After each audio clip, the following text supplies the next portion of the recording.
Welcome, everyone. Thank you so much for coming to our webinar. We do regular office hours on Wednesday at 9 p.m.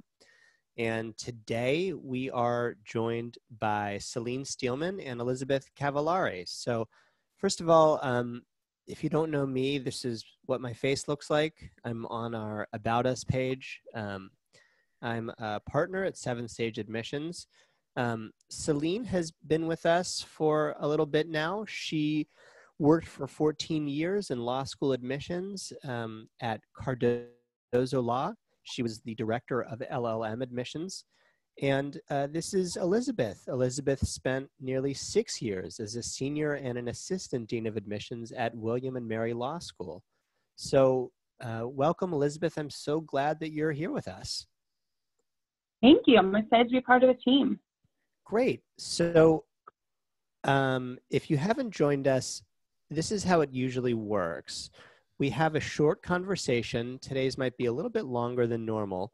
And then when we're done, you get a chance to ask your questions. So we're not going to take questions for about, I don't know, at least 20 minutes, I would say.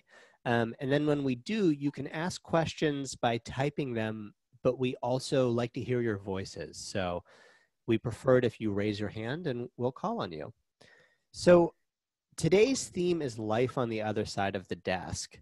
People know what it's like to apply to law school, but I think it would give us some insight if the two of you could share what it's like to be an admissions officer. So I just want to start with a question about your schedule. What do you sort of do if you could zoom over the year for us? And either one of you can talk first. I'll let you sort of just take turns. Maybe I'll call on you. Celine, do you want to talk first? Can you just sort of give us an overview of what the year looks like? It was like being called on in law school classroom. Yeah.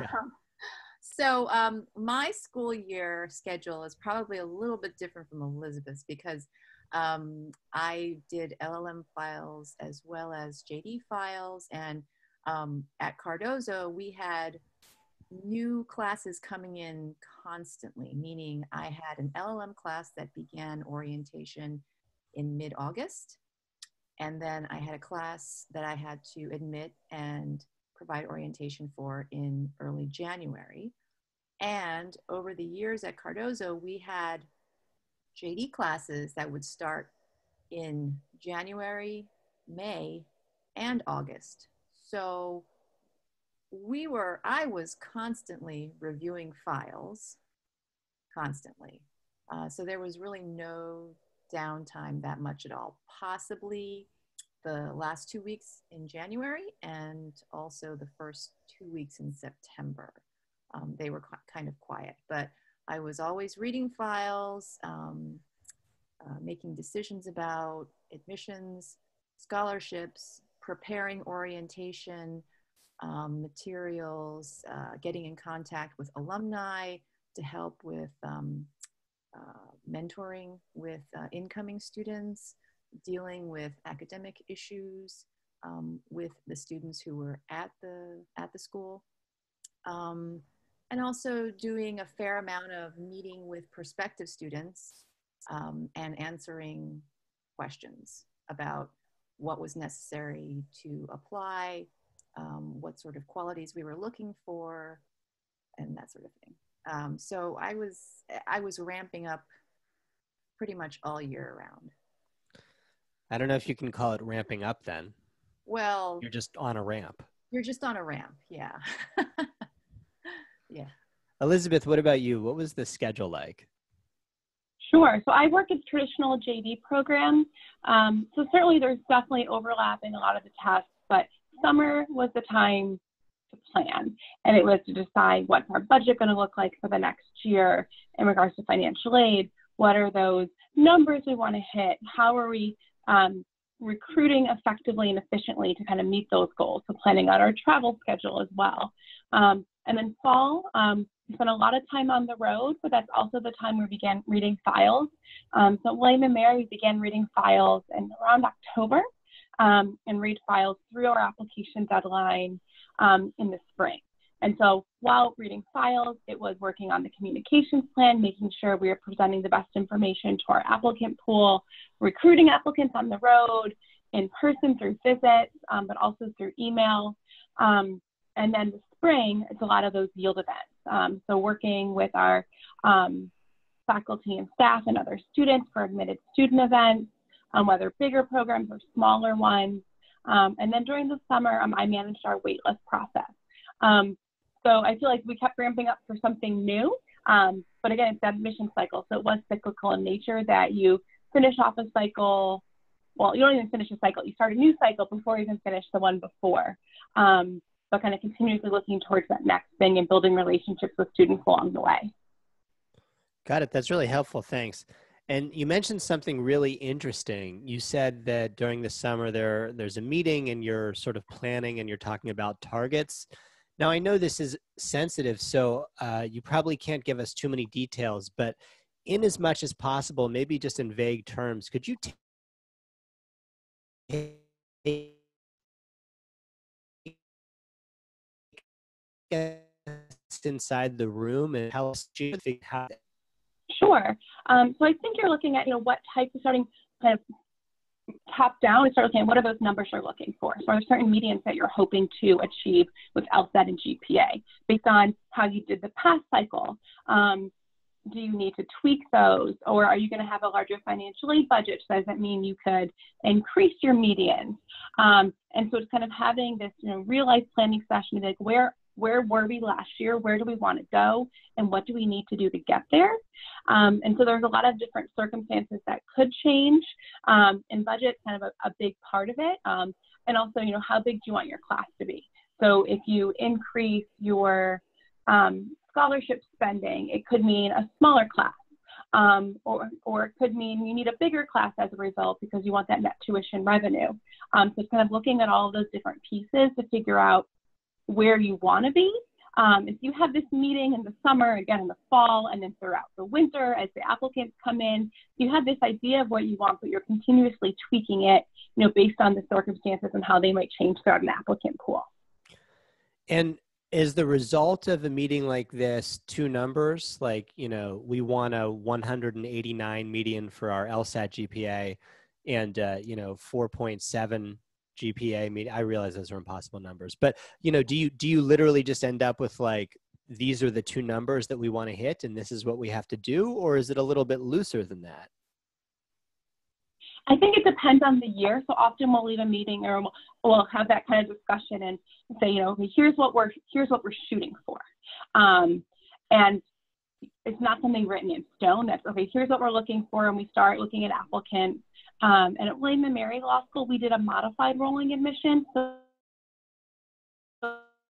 if someone was really strong early on in the process, we let them know pretty quickly they've been admitted. But for others who maybe could be strong later on in the process, with kind of our moving target for medians, and then also those wonderful qualitative factors, we'd often hold them to later in the process. So someone could apply early, get admitted early. You could apply early, get admitted much later in the process, based on how our expectations and targets might have changed.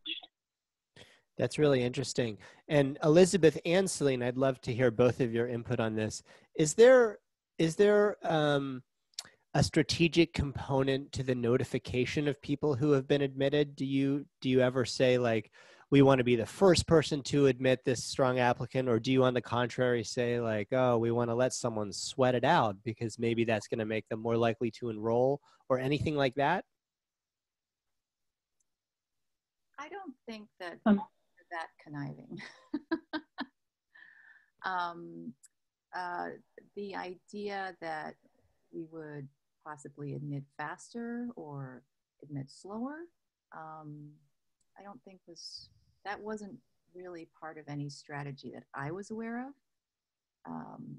in all the years that I was working. We might hold on to certain files, but for later in the cycle for reasons, but not, decide on October 15th, we're definitely going to admit this person, but let's not send a letter until January 15th. that was never part of a strategy.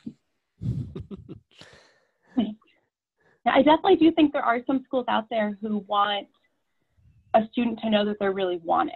So if someone applies and you look at their file and you know that they're going to be really strong in the applicant pool, there's something nice about saying, you know, we read your file that quickly and we know we want you. And so there were some instances where someone would say, you were the first school I heard back from, and that made a difference. That we're the first admissions letter, not the fourth or the fifth. So that's the school they remembered right off the bat as wanting them first. Got it. And then, Elizabeth, are you reading files in the order that they come in? Are you sorting them? Is there some hybrid? It is a mix. And so it really depends on the admissions office, but sometimes applications are sorted by alphabet. Sometimes they're sorted by geographic location. Sometimes they go to different readers based on LSAT or GPA factors. So I think it depends on the office, you know, how they might be sorted, but generally we'd read them, you know, as they came in. Because it gets a good sense of the pool to read a wide variety, not just I'm going to read the top of the pool or I'm going to read the bottom of the pool, because you don't quite know what that means until you run across the entire pool. That makes sense. So you're constantly trying to calibrate your expectations and how strong the pool is as you're, especially in the early months, I would imagine. Absolutely. So every cycle is a little bit different. So you expect similar caliber students to be, yet you see every year, you always have to just kind of resituate yourself in the beginning of a cycle. So often I would look at some of my favorite essays and personal statements from the year before, or reread our class letter, which shows, you know, here are the type of students who joined the incoming class, you know, just this previous fall. To situate myself and think, okay, who are we looking for? What is it to be a William and Mary student? So you're not just starting off the application cycle kind of blind, like I'm just going to start reading, but thinking about, you know, who you are as a school, the community that you're building. Wow. So I wasn't going to go here yet, but since you bring up your favorite personal statements, I'll just jump on that. So Elizabeth and then Selene, can you just tell me a little bit more about the impact of the personal statement in the process? How much? I think the perception of some applicants that it's a numbers game. So I'm not sure people think that personal statement doesn't matter at all, but yeah, I guess I would love to hear from you how much it does matter or how much it doesn't. Absolutely. So sometimes you might read an application and you'll look at their GPA, rigor of curriculum, the courses that they chose, their LSAT score, and you have a sense of, okay, here's who I think this student is, just based purely on numbers. And then you get to the personal statement, and the student can reveal a completely different side of herself to give context to her background or her experiences or her, and even the personal statement separate from the addendum, you know, how this person got to where they are. And it puts some of the numbers in perspective too, especially if you see someone who may have had an upward trend in GPA. Reading through a personal statement can sometimes see, you know, what kind of struggles they might have gone through that gives some more context to those numbers. But there's definitely times I've read files where you read the personal statement and you're like, I want this person in the class. And that you're more willing to advocate even if the numbers are a little bit lower. There's other times where numbers are solid, but if they didn't take that time on their personal statement, then it kind of gives you more of a pause as you're going through the application decision-making process. Selene, what about you? From your perspective, how important was the personal statement or wasn't it? So for me, I feel like the personal statement was pretty much personal statement and to a large extent the resume. That was the application for me because, you know, when you're looking at files and the files are sort of sorted by LSAT and GPA, you're looking, so if the numbers are within the range and, you know, this is a range that we're interested in, then everyone's sort of starting at ground zero again. So I look at all the applications with the numbers where the stats are, pretty similar. And then I start to distinguish the quality of the files from there. And so for me, the personal statement was hugely important because I had no sense of what the applicant was until, or who they are until I read their writing. And how well they communicate and what they choose to communicate in a personal statement or a diversity statement or any type of writing. Are they a talented writer? No? Well, did they at least pick an interesting topic? Did I want to finish reading the whole thing and did I read it again? Or did I not even want to finish reading the first page? Is it formatted in a weird way so it's very hard to read? I felt like it really established a feeling for the applicant and the application. Same thing with the resume, and do they go together? And so, for me, if I felt like, this is the one chance for an applicant to like show me who they are, and if they whiff it, then I don't really care what the numbers are. When I, give my evaluation of this file, I'll say, I'm not really sure that, you can admit them based on the numbers, but this file really doesn't do a whole lot for me. Like I can't really tell that, how special they are. It doesn't really come across. And so for me, it made a very big difference. It was very important. Elizabeth, it was so interesting to hear you say that you sometimes put yourself back in the mindset of admissions by rereading personal statements that were memorable from last year. Could you just talk about what qualities made them memorable to you? Sure. I think it's a combination of things. First and foremost, it's good writing. Writing that kind of draws you in, that makes you want to learn more, that makes you want to understand the applicant a little bit better. And I think it's just also the story. So particularly back to the writing, like how they were articulated. And I think that really, makes a difference.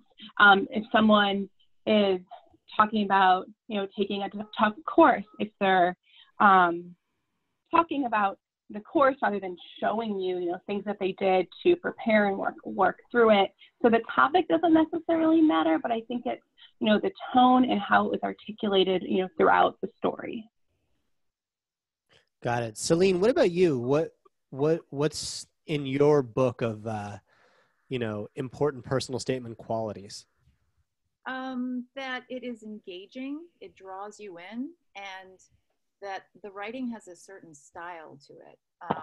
And it doesn't have to be a particular style, but I've read enough personal statements now where like there are some statements that are written in a way that it's completely flat. Like there's absolutely no like feeling or passion or strong emotion behind what they're talking about, what they want, or what they're describing. Whereas, when you read something where you can clearly tell the writer is engaged with the topic, whether it's about a personal experience or they're describing something that they're observing or they're describing a memory or a relationship, I think authenticity really shines through. My tip for flat essays is just to change every period to an exclamation mark. I find that makes it very engaging. That's a joke. No one do that, please. I'm totally kidding. Okay, so Elizabeth and Selene, I want to go through a couple terms. People throw them around in the community. Some people probably don't know what they mean, so I'll do my best to define them. Correct me if I'm wrong. And then I want to know basically how these people tend to do in as much as you can generalize. And of course, I'm sure they do all sorts of ways in the admissions process and whether it's an advantage or a disadvantage. So first, non-traditional applicants. As I understand it, a traditional applicant is someone who follows a linear path to law school. So they probably went to college in 4 years and then maybe they worked for a couple years and then they applied to law school. And so a non-traditional applicant, as I understand it, is anyone else. And particularly, it often seems to be a synonym for older applicants in their mid-30s or 40s who have had a career before.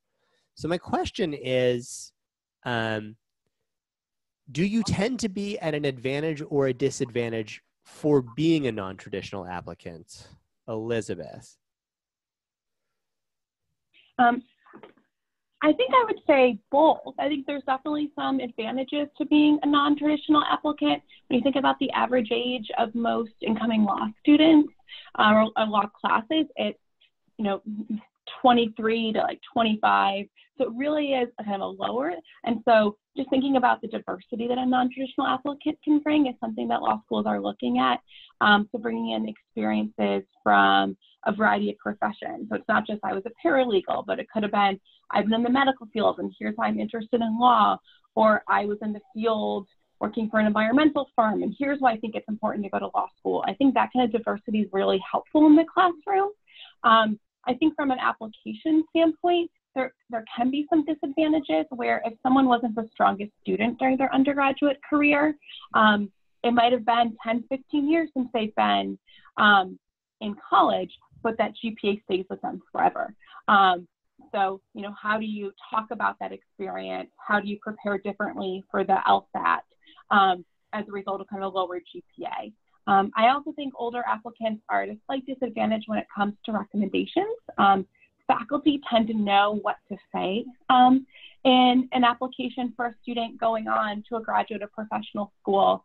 So I always encourage kind of quote unquote non-traditional applicants, to talk with their recommenders and say, here's generally what law schools are looking for, and they want to hear about my reasoning and problem solving skills, my strong writing skills, and to prime the recommenders a little bit on what they might want to include.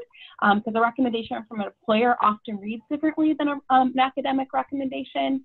So making sure we're trying, a recommender can provide information on who you might be in the classroom. That's really helpful. Selene, what do you think? Are you at an advantage or a disadvantage if you are a non-traditional applicant? I think that it really depends. I wouldn't make a general statement because non-traditional encompasses so many different things. I would say if the numbers are within the range, then it wholly depends on the presentation of the rest of the application. I think something else that I would have discussed with the admissions committee is what are the motivations of this person? If they've been out of school for a while, what have they been doing? Why are they going to law school? Do they have a realistic idea of what they want to do afterwards? And how successful are they going to be in this environment? At Cardozo, the average age was 24, but we had a huge range in terms of age. Like I think we once had like an 18-year-old starting as a 1L, and we also had like a 56-year-old start as a 1L. If I received an application from someone who was 38 years old who wanted to do big law and thought that they were going to get hired as a 1L at a white shoe law firm, I would probably want to have a conversation with that person about what their expectations are and see what their motivations are, because that's just, they don't quite fit that mold. Why do they want to do that? Is this person going to be a good fit given what their expectations are? Are we going to be able to provide them the kind of support and resources that they probably need? But in terms of someone who is applying after maybe having had a different career trajectory and they've been working in a different field for 4 or 5 years, and maybe they're coming in maybe 4 or 5 years older than the typical law student, in my view, I think that if they've had non-legal work experience, they would potentially bring very valuable perspectives and insights to the law school community. So it could work to their advantage. They could seem very interesting, having stepped out of the mold of the typical JD applicant. Thanks. Okay, so Elizabeth, let's talk a little bit about splitters and reverse splitters. So a splitter is somebody whose LSAT score is above the median for a given school, and their GPA is below the median. So, Elizabeth, I know there's a wide range, but how do you think law school admissions offices, or how did your admissions office view splitters? Sure. So in looking at splitters, I mean, there's a lot of different ways that you could look at it. So if someone has a lower LSAT score, I think we'll look a little bit more closely at their GPA. So we are, and not only just the GPA number, but looking at the courses they took. It could be, we want more information. I will Google what some of the classes are from the course catalog and say, okay, which of these were really writing intensive? Were there more science and math courses taken? Could that have affected a GPA? And then looking at people where their LSAT scores are a little bit higher. And for those students, if they're coming right from undergrad, it does give you a tiny bit more pause, but you hope that looking at the transcript that there'll be an upward trajectory and not just kind of a lower GPA throughout. But those are ones that you have to give a little bit more pause to and more time and kind of tease some different things out of the application to truly understand a fuller picture about the student. Okay, so maybe a takeaway is if you're a splitter, you can count on getting more scrutiny. It could be. I mean, right? A lot of this, it's hard to say because it does depend on the school. But it seems like there's a little bit more to the story. In my opinion, if someone has a little bit lower GPA, a higher LSAT, or vice versa, where I just want to learn and know a little bit more. Does that make sense? Yeah, it sure does. And what about the opposite? What about a reverse splitter? Somebody with a very high GPA relative to your school's median, or maybe just high period, and a lower LSAT score? Sure. So we're going to look at the LSAT. I'd want to know how many times they took it, and we can see that. And if they've taken it a couple times, is it within a certain score band? Often when I see reverse splitters, you'll sometimes see an addendum included, where it could include, here are circumstances around the LSAT, or every once in a while we'll see, I had lower ACT and SAT scores, but I still performed well in high school. I think those types of addenda need to be really carefully written. Sometimes we'll see students write an addendum saying, well, my ACT or my SAT scores were low and I did well in college, so you should just ignore my LSAT scores. And I appreciate their advice, but want to make sure that I'm able to kind of get that full picture on my own. So in including that kind of addendum to give me the full picture and explain it without excusing it. Do you think that addendum can hurt you? It sometimes can, especially when it's trying to be more in, when they're offering a suggestion of how we should look at it. And that's often where I see it. People, they're not trying to but really, if they're trying to if I were you, don't really look at this because my GPA is more indicative of how I performed even with lower test scores going into college. But when people just say, here's this information about my SAT and ACT scores, and then comparing it to what the GPA is, and just kind of saying, putting it out there, this is just information I want you to have versus here's information you have and here's how I want you to apply it. Which one do you like better? Just providing the information without kind of encouraging me to apply it one way or the other. Just the facts, ma'am. Reporter style. Yes, please. Selene, what's the Selene hot take on splitters and reverse splitters? Well, I think I agree with a lot of what Elizabeth said. I would say, the LSAT is kind of like a one-shot, whereas the GPA is you sort of grow the GPA over a much longer period of time. You can factor in summer school classes taken at different types of college settings. it depends on the major. So, the GPA, I think, provides a much fuller picture of a candidate, whereas the LSAT, unless you've taken it many, many times, kind of a one shot. So I tend to do a lot of sleuthing in the transcript and the background. I agree with Elizabeth that the one thing that that completely turns me off is if I see an LSAT addendum that says, "Don't look at the LSAT score; it's not indicative of my abilities as a potential law student." And actually, that's exactly what it is.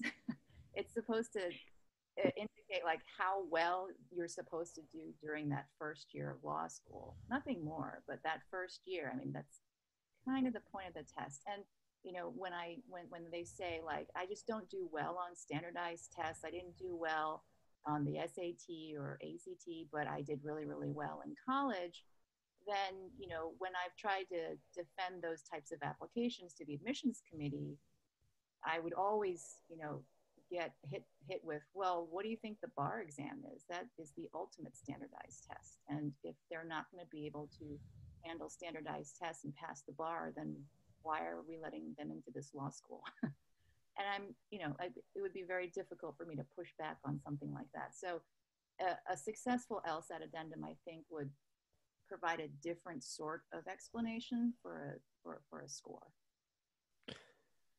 Elizabeth, how do you think international students who did not go to school in America or Canada tend to fare in the admissions process? Sure. So looking at international applicants, what we report to LSAC, the Law School Admissions Council, we're not reporting a GPA. So we are just reporting that LSAT score. So we do look more carefully at the LSAT score. It doesn't mean that the GPA isn't important, but it does require that we spend more time on the transcript. We'll often spend time on the LSAT writing section just to confirm, often for international students, English is not their first language. So ensuring that the kind of writing in the LSAT writing sample matches or goes with the personal statement. And we certainly understand the LSAT writing sample is under test conditions, but if there's a huge variation, that might give us a little bit more pause too. But we are looking for just some additional information. Recommendations are really helpful for that, into getting more information about the students, who they might be in the classroom, in the community, and then how they might translate into practicing law after graduation. Brass tacks, do you think that they're at a disadvantage for compared to a domestic student with a similar LSAT score? I'm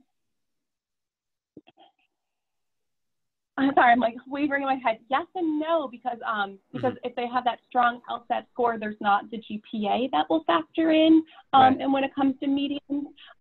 But there is kind of a larger question about their academic piece, because we don't have that numbered GPA, so we have to spend more time on that application to kind of understand the undergraduate record. Selene, what do you think about international applicants? How did Cardozo view them? They would look really carefully, probably more carefully than the typical domestic JD applicant. They would look at the institution that they received their their first university level degree from. They would really look at the courses they took, see if any of them were in English. They would look very carefully at whether there would be a language disadvantage or not. And I know that outside the U.S. culturally, like letters of recommendation are viewed differently. So it's difficult to get the sort of letters of recommendation that I think an admissions committee is used to receiving from recommenders in the US. There's a certain style and sort of way of describing candidates that is just very different when you see letters from different countries. And I've been told that, candidates get them in different ways. It's a different process. And so I feel like if there's any disadvantage, it's that it's harder. I think it's hard. It's more challenging for international students to be able to put together an application that is going to look similar to a JD application. But certainly, depending on what the plan is for that year, if the application has a very strong LSAT score, and if all else looks good, then Cardozo would look very favorably upon an international applicant. Got it. Thanks. And also, they really value having that different perspective and voice in a classroom, and possibly knowledge of a different sort of legal system, and that makes for very interesting conversation. Elizabeth, are early decision applicants actually, let me go back. Let's define what early decision means. So early decision means that you make a commitment to attend a school if they admit you. Early decision is kind of a misnomer, at least in as much as it does not mean that you have to send the app in very early. Not always. Some programs have early decision options with deadlines as late as February or March, but it means that you have early on decided that you will go to the school if they admit you. So that's what it means. And I'm wondering, Elizabeth, if early decision applicants had an advantage at William and Mary. Sure. So at early decision at William and Mary, it just started a few years ago. If you were admitted, you received a significant and often a full tuition scholarship. So for those students who applied early decision, it was a really small acceptance rate because we were really looking for some of the top people in our applicant pool through the early decision process. So I think we were unique in that, and not a ton of schools did it that way. So if there's a financial piece attached or a scholarship attached for an early decision, it could be harder to be admitted early decision, but then your application would often get rolled over into the regular decision pool. So we've had plenty of early decision applicants who weren't admitted early decision, but were admitted regular decision pretty quickly. We just couldn't offer them that really strong financial piece that we are offering our early decision admitted students. But with many schools, their early decision is just a way to just have people in the class who are not looking to seek a scholarship, so often are willing to pay full tuition. So for those early decision applicants at schools that offer just a general early decision, but that finding early decision, I think they would get a boost. But there's that financial piece that by applying early decision to a school that might not offer you a scholarship, you're committing to paying off it out of pocket, whether it's parental assistance, your own finances, or taking that all out in loans. So you could get a boost, but it's also taking into account what is that going to look like 3 years down the road as you begin to start paying back those law school loans. And I don't know if you can talk about this. It's okay if you can't, but why might a program like William and Mary decide to offer full rides or significant scholarships to ED applicants? Sure. So I think when schools are thinking about the financial piece, it's the type of the student that they're wanting to attract.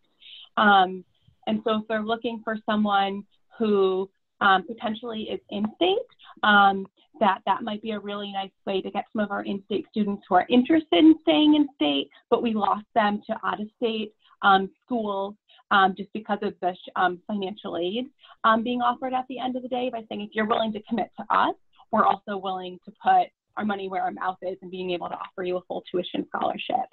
And so as a way to attract people that we were losing traditionally in other in past years in the pool. But when we did early decision, we didn't get that many applications because it is committing you to a school. really early on in the process. Got it. Okay. Selene, I can't remember if Cardozo offers early decision. We did not. And, you know, every so often we'd sort of toss the idea around and would eventually decide not to do it. Okay. So let's leave it at that for now and finally open up to some questions, because I know that we have a lot of people here who are burning to share in your expertise. Although I'll just remind you that if you don't get a chance to ask a question today, we do this every week. So come back. Go ahead and raise your hand if you have a question for us.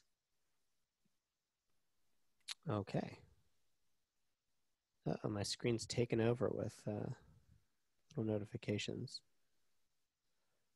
Hi, Victoria. You can unmute yourself. Hi, can you hear me? Yeah, loud and clear. What's your question? Hi, well, thank you so much for both of the speakers and also David for giving us really great information. I have a question about adding an addendum. So I'm a community college transfer student. I actually very recently graduated from UCLA. And in my very first semester, it was actually the summer before, like the fall semester that I started college, I took 3 online classes at the community college that I went to. And I received an F in one of these classes.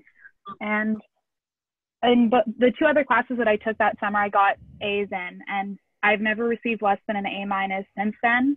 And I'm actually will have a 3.98 LSAT GPA applying to law school. So I have a fairly high GPA, but this F is kind of this glaring like thing on my transcript. And I'm wondering if I need to explain it. There's definitely a story behind that. And I'm just wondering if, yeah, I'm wondering how to go about that. I've been told that, you know, maybe I should just do a sentence or 2, but sometimes I feel like I could write a whole page about it. So I'm just wondering how that would work. If you're willing to share it, and it's okay if you're not, what's the very, very abbreviated version of the story? Okay, so so it was an online class, and basically my professor kind of falsely accused me of cheating on the final exam. And I've never cheated on an exam in my life. So I immediately went to, he automatically failed me in the course. That's what led to the F. And so I went to the student, like the Dean of Student Affairs, and I was definitely going to appeal this and try to, you know, either, I didn't really know how that worked because I was a freshman. And they advised me to just, you know, leave it there. And if I were to get, you know, like if I were to maintain a certain GPA or whatever, it gets taken off your transcript. But they didn't tell me that that wasn't the case when you're applying to law school. So I wish that I had actually, you know, done something, because the teacher basically blackmailed me and said that there's no way that you can fight me. I have the union behind me, all this stuff. So yeah, and it also inspired me to start a whole student rights campaign at my community college because I was so infuriated by what happened. So there is like kind of an inspiring part of the story that I would like to share, but I don't know if that just sounds like I'm making excuses for something. So. Whoa. Oh my God. You just opened so many doors. Because at first I was like, yeah, write an addendum next. But now I'm like, okay, so first of all, Victoria, you should be aware that you may have to disclose this as part of the character and fitness section of the application. So you may be writing about it anyway, no matter what, you know, will you, nil you. Because some questions ask things like, have you ever been accused of academic dishonesty or charged with? And I'm not, you know, you may not have to disclose it for every application, but you'll just have to look at them carefully. And some you will have to disclose it no matter what. You know, I guess the real question then is like, well, if you don't have to disclose it, should you anyway in an addendum?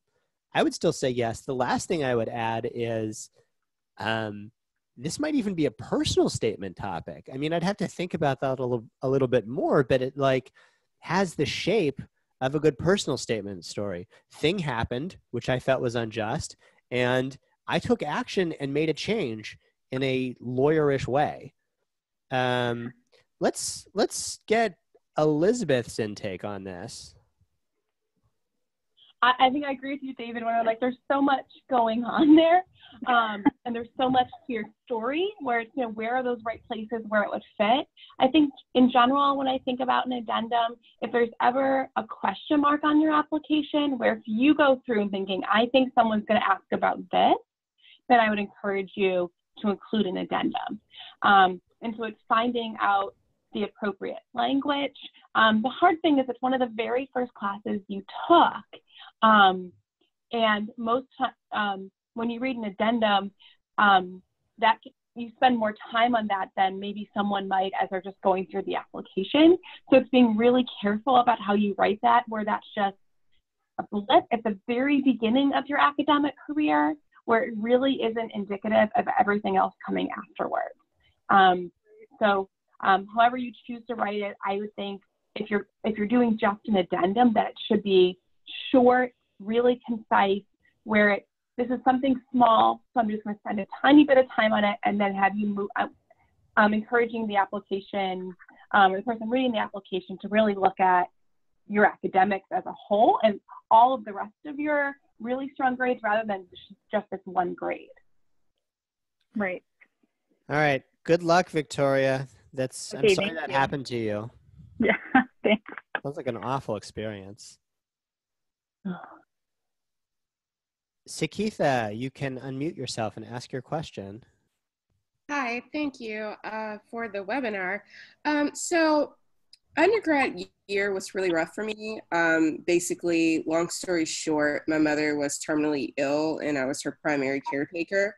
So getting my GPA to maintain a high standard was it was rough. Like, she even passed away like while I was in school. So my GPA is like a low 3.3 or something like that. However, I did work a few years in between that, and I went back to graduate school and earned a master's. And I was able to get a 3.8 GPA. So I was wondering, what advice would you give for someone like me going through the application process? Well, I'm sorry to hear that. Selene, can I bring you in on this one? Sure. Hello. Hi. I would strongly encourage you to write a GPA addendum explaining what happened during that particular semester or 2 semesters, so that there is no doubt in the admission reader's mind what was going on. And I think that you can also put in a line or two about how you went back to school for a master's program, and you had a very good academic performance there. And you might finish by saying, by clearly indicating that when there are not these unique external factors that you're trying to deal with, that you are capable of performing at a very high level academically.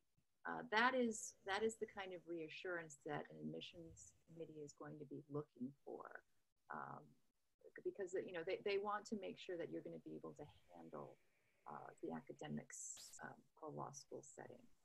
And I think it helps that these are undergraduate grades, and there's some water under the bridge since that semester, that year. So that's the case as well. Okay. I will say, though, on my transcripts, you can see the change that occurred kind of after, after she had first passed away. Like, the first semester was just pretty much trash, if I'm quite frank about it. But the last 2 years actually made the dean's list, things of that nature. Like, you can see the trajectory of the grades going in an upward trend. Yes, that will definitely work to your favor. I would say, do 1 or 2 paragraphs and just clearly explain the circumstances in your life at the time. And they will, as they're reading the GPA addendum, they will also be looking at your transcript, and they'll be able to see, oh, she was able to recover really well and continue. And get a job and then get into a master's program and complete the master's program with a good academic performance. And so, they'll be that.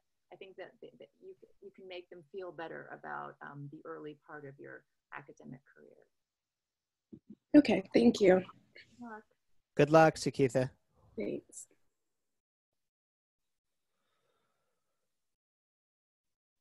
Lucas, you can unmute yourself.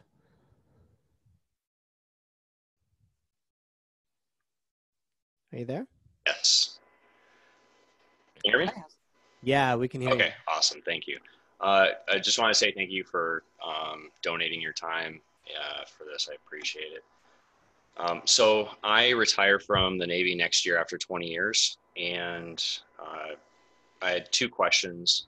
One of them was, how does military service look? Is it favorable on admissions application? I know you talked about non-traditional, but I just wanted to specifically touch on military. And then also, would it be considered cliche to write about one of my military experiences in a personal statement? Elizabeth, can you help us out on this one? Sure. No, I definitely don't think it'd be cliche to write about, one of your military experiences. And you spent the last 20 years of your life in the military. So that it's sharing, a part of who you are, what you've learned, a specific experience. Like, I think that's definitely beneficial to your application.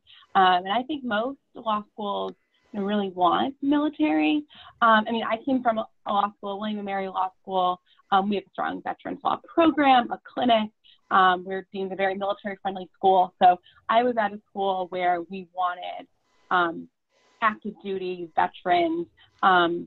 Williamsburg is a huge military contingent. We have a ton of military in the area. So for us, when we see military, that's something that's definitely advantageous on an application. But I think, many other law schools, really want, to add that veteran perspective, but also to have people with a strong work experience and coming into their law school community. Awesome. Thank you. Good luck, Lucas. Thanks for your service and congratulations on retiring soon. Thank you.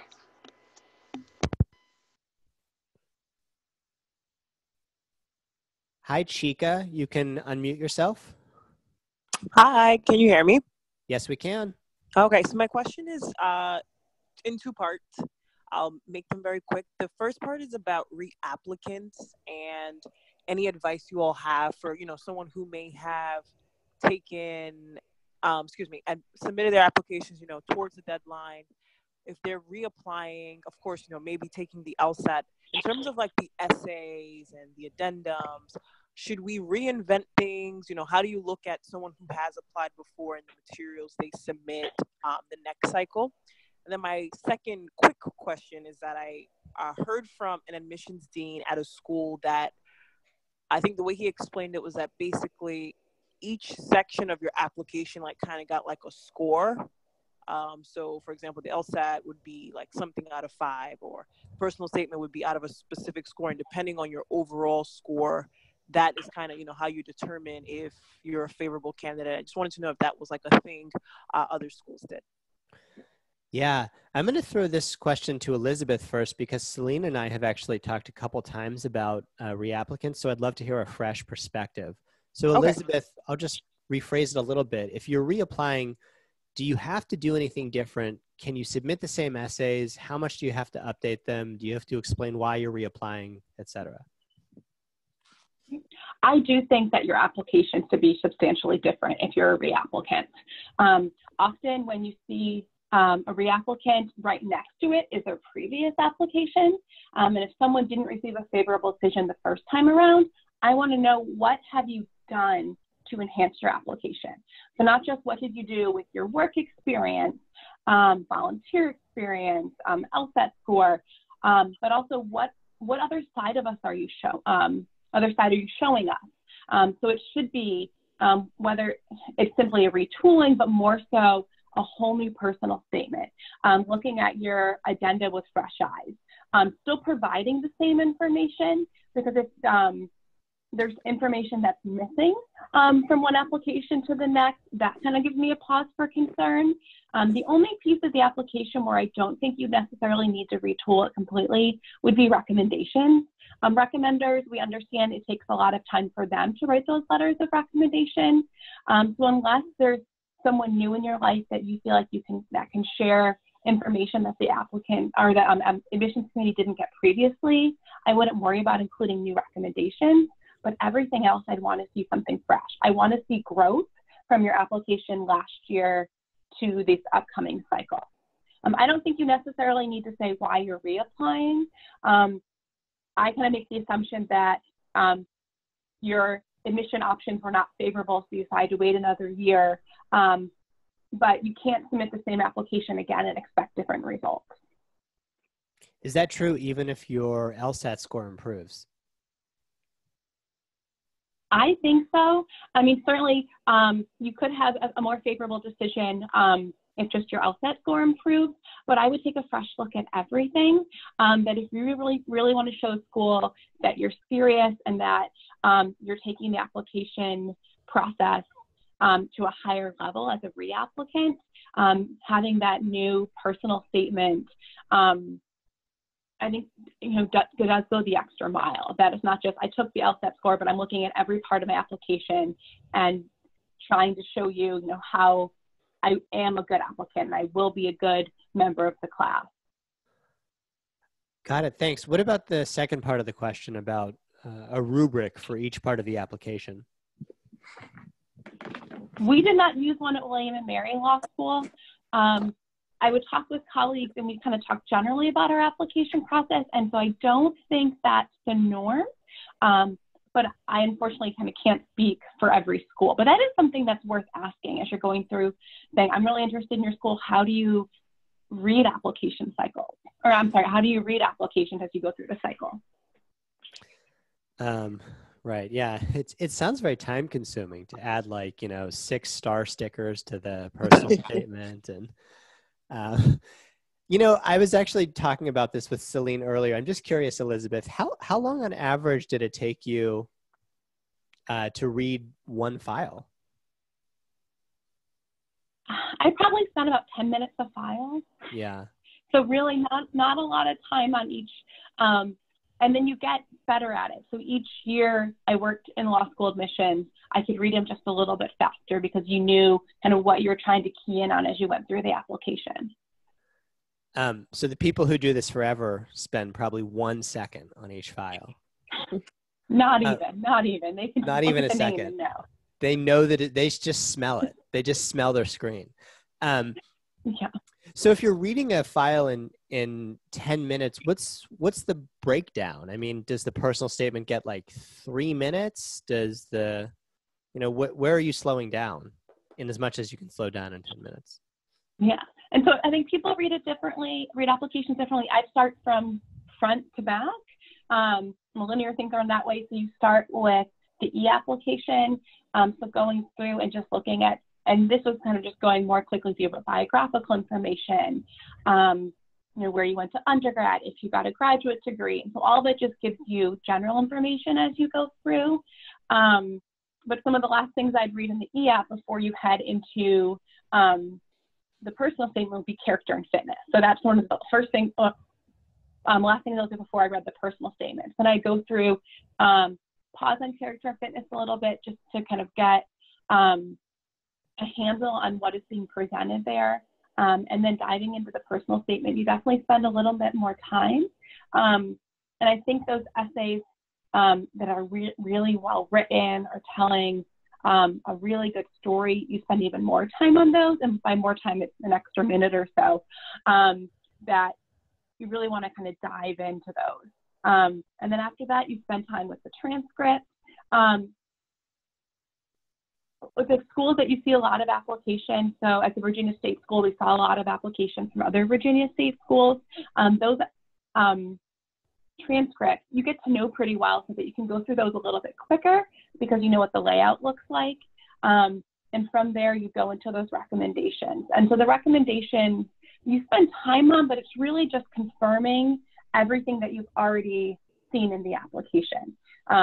You don't normally see a bad letter of recommendation. If you do, that gives you a really big pause. It makes you go back and spend more time on the application and what is I missing there. But generally, the recommendations confirm what you've already seen. So the most time I spent are looking at the personal statement and the transcript. Okay.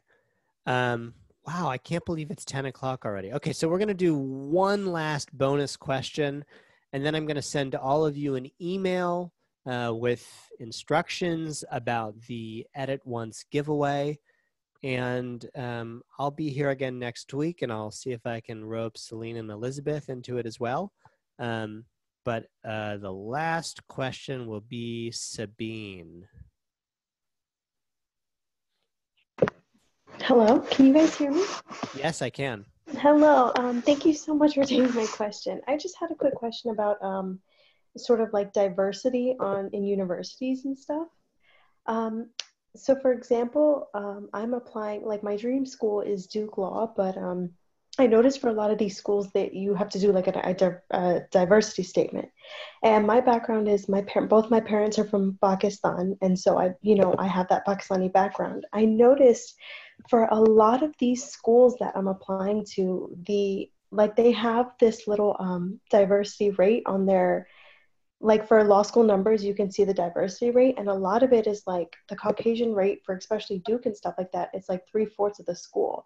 And so I was wondering, in the diversity statements, when you're talking about, all of the stuff that, your culture and things like that, would it be bad to not challenge their diversity rates, but kind of be like, I noticed that you have a high percentage of this and this, and I kind of want it to be the change and like kind of bring more diversity in, if that makes sense. Elizabeth? Sure.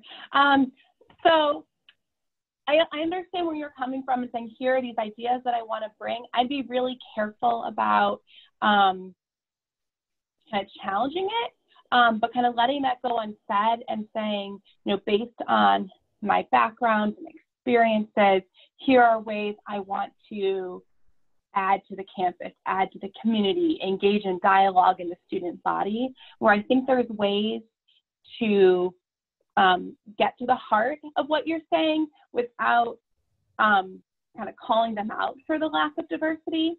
I think that's something that law schools, all higher ed is kind of grappling with and trying to, how do we make our classes more diverse? But I do think there's also a piece in that when you said you were looking at Duke's diversity numbers, that it might have given you, a little bit of a pause. That's something where I might encourage you to reach out to the admissions office and say, I want to talk to a student. And again, get their feel, because yes, it sounds like it's your dream school, but there are these things that are maybe making you pause a tiny bit. Connecting with students and asking them those questions to make sure that it's not just a really strong academic fit, but also just a fit for you personally. Thanks. Selene, do you have anything to add?